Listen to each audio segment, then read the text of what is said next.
This is the Hidden Killers podcast with Tony Bruschi. With licensed psychologist and guest John Delatorre. The trial of James Crumbly about to get underway. This is right after his wife went to trial and was found guilty of second-degree manslaughter after their son Ethan Crumbly went into his school, Oxford High School, and slaughtered many of his classmates.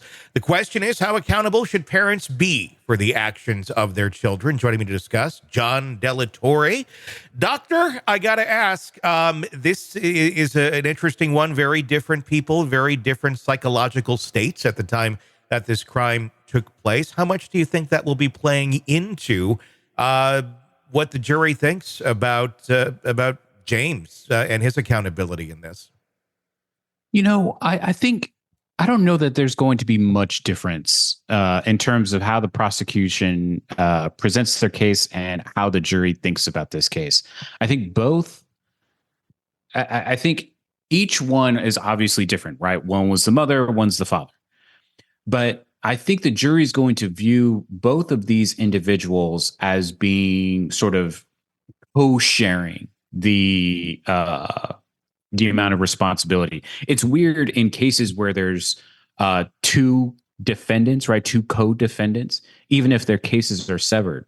Juries have been known to sort of, if one's already in prison for the crime, then they're less likely to find the second person as responsible. But this is too unique of a case that I think a jury is going, despite whatever, the defense puts on, the jury is going to see the level of responsibility being equal across parents rather than one parent being more responsible than the other.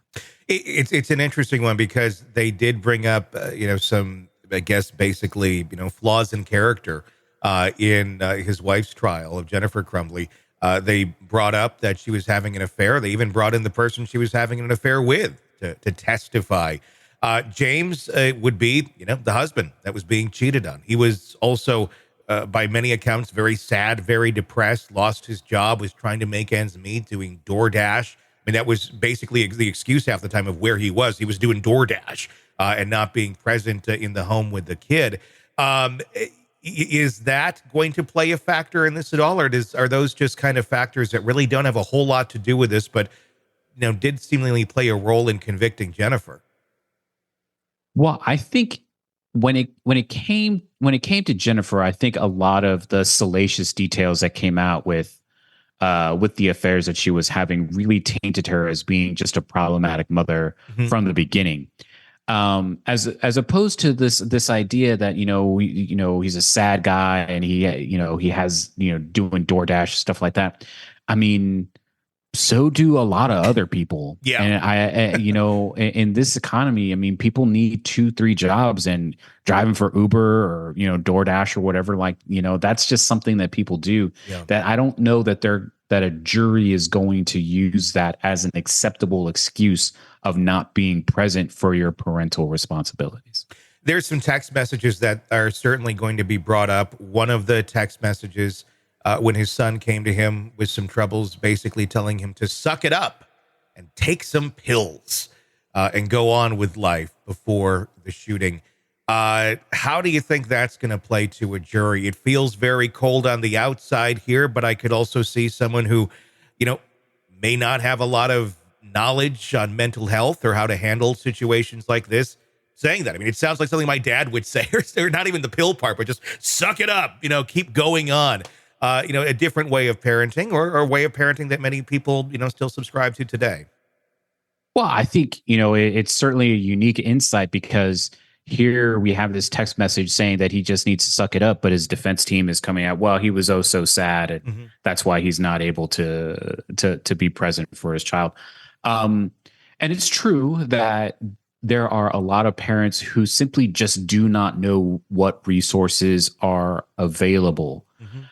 I think what the problem that juries have is that when someone makes an outcry like this, you expect an emotional tug by the parent, like they try to do something even if that thing is kind of unsophisticated or they don't really know what they do. The expectation is not that you take them out shooting and you leave the gun available for them to use, right? Like there's an expectation of what to do when your child makes a statement like this, even if you don't know what to do.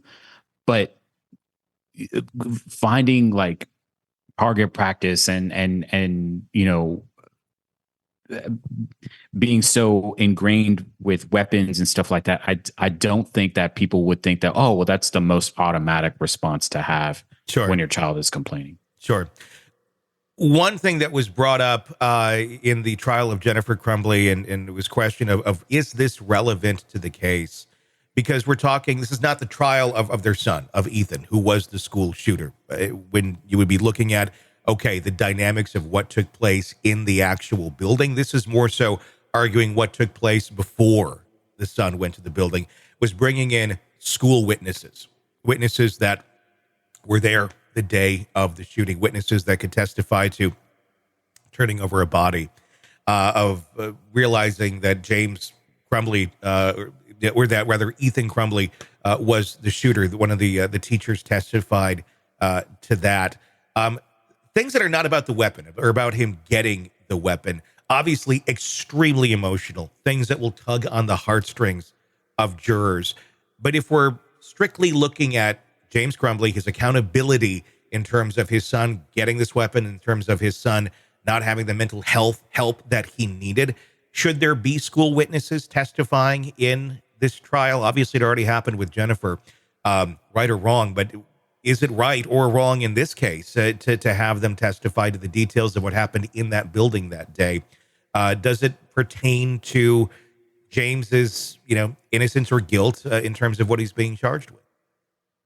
Well, I think that's the statement right there, is evidence is only relevant to prove whatever the allegation is. Mm-hmm. So if he's charged with something that is even remotely associated with the shooting, then having those witnesses come in from the school and testifying to their experiences establishes that the shooting occurred. Mm-hmm. If the person is facing charges that have nothing to do with the shooting and only to do with negligence as a parent, that's not a criminal act, but let's just say that it is, then no, probably not. I think every relevancy the evidence that's brought in has to be relevant for the state to prove its case beyond a reasonable doubt. And if the charges are related to some event occurring and you are negligent in your behaviors and that event occurs, then the prosecution has to be able to prove that the event occurred. And whether it's right or not, whether it's emotional or not, juries are instructed with how to weigh the evidence. I mean, yes, they're humans and all this other stuff, but the law is the law. And when they get their instructions to go back and deliberate, they're going to be told just how they are to weigh each piece of evidence. And if you're weighing it based on the emotions that were elicited, then maybe you weren't really paying attention to some things. So is it right? I don't know. Yeah. Should it be there? That just depends on the charge. Want to listen ad-free? Want advanced access to all of our interviews before anyone else? Become a True Crime Today Premium Plus subscriber on Apple Podcasts. You get every episode commercial-free. So you can binge on true crime until you can binge no more. Search True Crime Today Premium Plus on Apple Podcasts now, or go to our podcast page and sign up now. More of the Hidden Killers podcast next.